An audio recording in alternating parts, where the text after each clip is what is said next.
All right, welcome back to the channel, everybody. We've got a lot to discuss today on Bitcoin. We're going to try to do it really quickly and see if we can't figure out what's going on here and what our next move is going forward. Make sure you guys stick around until the end. So first things first, I want to take you back to a time where we were back in 2022 when Bitcoin had kind of a bearish market and where we were actually looking to become sellers again once we got back above or around the 2022 yearly opening range. You can see that we do kind of have the same scenario playing out here now as we did back then. There are a few differences. I'm going to point those differences out. First and foremost, you got a weekly close above that yearly open at that time. Once you get back above the yearly opening range, you are no longer objectively bearish on the year. You're objectively bullish on the year if you're above it. But if you notice here, it actually took 2 weeks before you broke back down and started to trade away from that yearly opening range. So obviously, if you have a bearish bias, like if you think the tariff talk is not done for whatever reason, I don't care what your macro reasoning is, if you have a bearish bias, then obviously you should have already looked to take a short trade or wait for a potential swing high liquidation and then look for a failure, a swing high failure point to enter another short position there. Because in my opinion, if we are going to roll back over and be in a bear market, then obviously you want to be able to get in as high as possible, and you do want to get in. We'll discuss positioning when we get over to where we are currently. There is something that I want to show you that is a little bit different now than what we had last time. So this is the same exact chart. I just have it outlined here with the square to kind of help show you exactly what I am looking at. If you notice at this weekly 21, we got above it here and the candle closed well above it, like made the weekly 21 around the weekly candle's midpoint. This is what we call in the technical analysis world as a legit breakout. So when we traded back down the week right after that, that was a potential good buying area if you were expecting bullish continuation. You're testing the midpoint of that weekly range expansion, and you're also testing the 21 from above. So that was a pretty decent place to buy. Unfortunately, it didn't work out that way because we were in a bearish market. Even though price was bullish objectively here, the market was bearish. If you look at the chart, you can see that if you go from range high, which was the old all-time high, all the way down to the swing low that we made, that would have been your first initial leg here. This would have been considered a bearish pullback or a distribution zone. So instead of a lot of buying taking place at 46K, there was more selling, hence distribution. And then price started to trade away from that level. Notice the depth of pullback that you got from that, the bearish pullback from the swing lows. You essentially retraced up to the 382 of that range. Another thing I want you to focus on right here is your RSI. Notice how you just barely got above the 50. We consider anything over 50 to be bullish momentum, but we don't consider it extreme bullish momentum. Anything above 60 is considered extreme bullish momentum. Now, that doesn't mean that it can't fail here, roll over, and continue to do a bear market. That isn't what I'm saying at all. But if you look at where we are, this is, there you go, right there. You're not even close to the 60. And then I go back over here to where we currently are.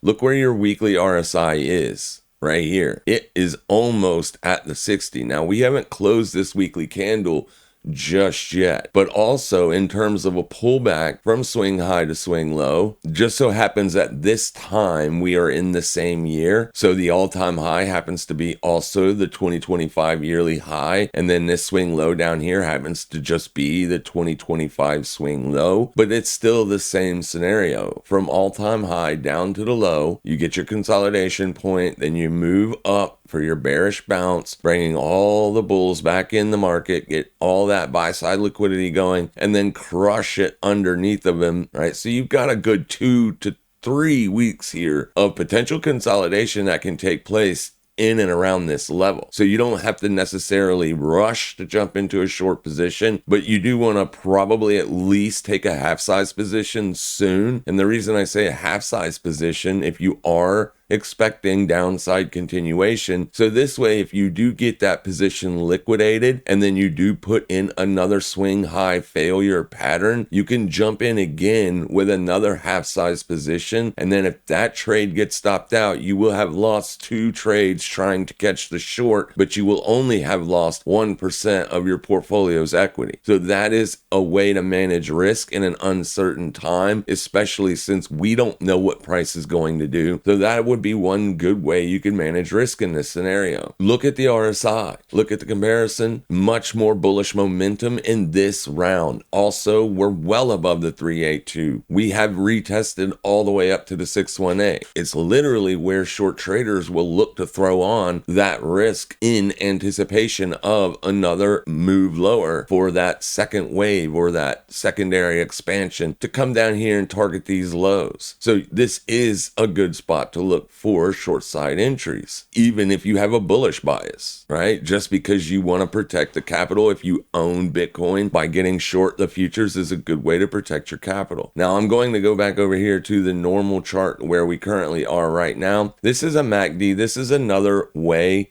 to look at momentum. My preferred indicator to look at momentum is the relative strength index, the RSI. I think it is a better momentum indicator. That's just my opinion. It doesn't mean it is better. It's just simply my opinion. But a lot of people are looking at this MACD and they're seeing that you still have bearish momentum down here and you haven't gotten a bullish cross here on the weekly time frame. Now, obviously, if we switch to the daily time frame, you're going to have already gotten bullish momentum and a bullish cross on the MACD. We got that back here when we breached above the 50 here on the RSI. So right now you can see today, currently Bitcoin is testing yesterday's open, Friday's open. Now, obviously, I don't know if this is going to hold as support or not. It has already tested it once this morning. We came down here, we tagged it to perfection, and then we got a nice little bullish advance here. Nothing major. This is a $300 move. So because volatility is going down, the VIX is going down. And when volatility starts to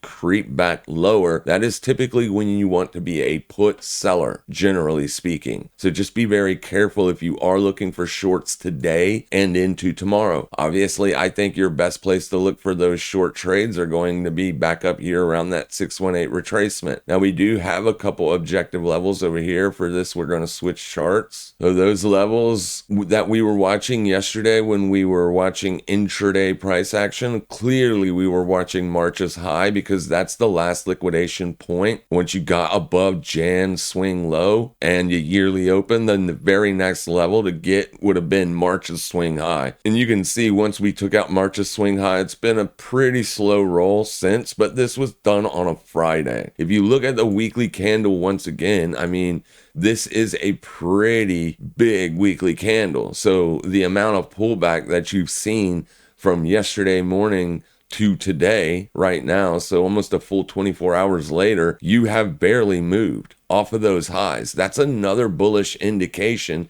With that being said, today is the weekend. This weekly candle closes tomorrow. So as long as we're above this week's midpoint by tomorrow's closure, that's going to look really, really good for bullish continuation. So if you are a bull, you can become a buyer all the way back down to Jan 2025's low, which is a little bit lower than this week's midpoint. So you can watch this week's midpoint or this level.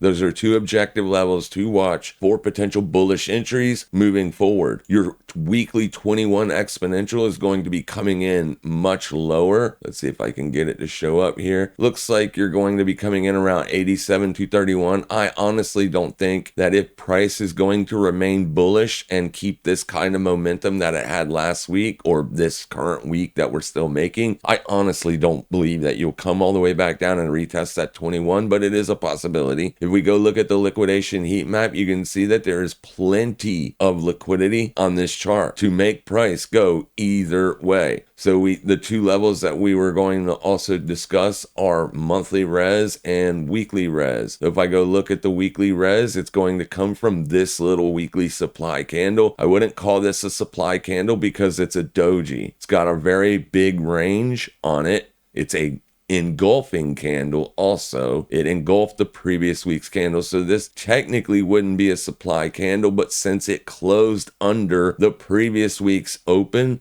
this would be weekly res. And then this over here is going to be monthly res from a trap. So this is the last monthly resistance that you had once you put in this bullish trap here. So these are the last two areas, in my opinion, that price would need to check and then drop if it is going to remain bearish. If you're checking this level all the way up here and you still have a bearish bias, I think you're probably on the wrong side of the market. But where you are currently with price, I can still say, yeah, maybe you're right. Maybe, just maybe, there is going to be more downside to come. But I generally approach risk assets like S&P, NASDAQ, now Bitcoin, thanks to all the ETFs, optimistically. Markets can only drop 100% where they can go up infinity percent. So it just makes more sense to look for bullish trades in a bullish market. In fact, if this month, which closes in 4 days and 11 hours, closes like this, it is going to close as a bullish engulfing monthly candle at a key level of support. The key level of support was really close to an old all-time high. If you look at that right here, that's a resistance level. That's a clear resistance level. It's March's swing high 2024. And that level held all monthly advances all the way until you got to November. So for many, many months, this level was resistance. So coming back down to that key area of old resistance, finding support is just a standard pullback. Bear market, as of right now, pretty much over. But it doesn't mean it's going to stay that way, right? We don't know what's going to happen. Now, let me go over here and give you your S&P levels for next week, because this week provided an excellent opportunity for bullish entries. We came down on the very first day of the week. We had the weekly open, moved down, came down, tested August 2024's low. That's a key swing low. That's where we traded to when we had the yen carry trade unwind. You can see clearly that it held a support right there. Also, it was the low edge of the options market expected move for that week, because every week the options market, using the VIX and other calculations, comes up with a weekly expected move. So obviously I wanted to be a buyer here. The VIX had already came off significantly. Low edge of your expected move comes in perfectly at 53.76. High edge of your expected weekly range for the S&P, 56.74. It's about 149 point expected move for this week coming. This week coming, we also happen to have PCE, which is the Fed's preferred inflation metric. We also have non-farm payrolls coming up on Friday. So if we get a nice little pullback down into here around the May open, then yeah, I probably want to be a buyer. Two other things to take note here on the S&P 500. You have closed two daily bullish candles above your 21 exponential moving average. You have closed 2 days above the 50 on the RSI. That is fantastic. This means we can now be buyers on the S&P 500 as per the strategy. We just have to look for a good area of support to look to be a buyer. We can't buy the open on Monday. We have to wait for a pullback. But we could chop around here for a while. Obviously, I mean, it doesn't have to go up. You guys know the drill. You got to be very, very careful. Another thing that we discussed last week was, I said if Bitcoin's going to go up, I wanted to see gold pull back, show me some profit taking on gold. Whoever's taking profit in gold right now could potentially be rotating that safe capital back into the more riskier asset class. And that's exactly what we've seen last week. We've seen a beautiful pullback on gold. A 200-point move on gold is a big move. It was a significant short trade that was able to be taken, and there's probably going to be another one. If you're looking at resistance areas on gold to potentially look for shorts, we're watching it all the way up to 34.08. This ain't the actual futures. This is going to be the forex.com spot market for CFDs. I don't have my other platform pulled up, so I don't know exactly what price that'll be on gold. But I did pull it up over here on GLD, so that way you can get it with options if you want. And that price on GLD is going to be 311 spot 12. Going to be a really good area to potentially look for shorts. That would be gap fill to the upside. And as long as we're closing dailies under 315.02, I want to look for that potential short side trade based on, I still believe you're going to see more significant profit taking on gold as long as everything stays the way it is now on a macro fundamental level. But as far as technicals, this is what I'm looking at. This is how I'm going to approach next week. Hopefully you guys can find some trades out of something that I've said today. If you are still with me, I want you to post down in the chat an F for gold. F in the chat, boys. F in the chat. Not in the chat, in the comment section. You know what I'm saying. Hit me up with some likes and post some Fs if you're still with me. Thank you guys so much for being here. Make sure you all trade safe, trade smart, and as always, happy trading, everybody.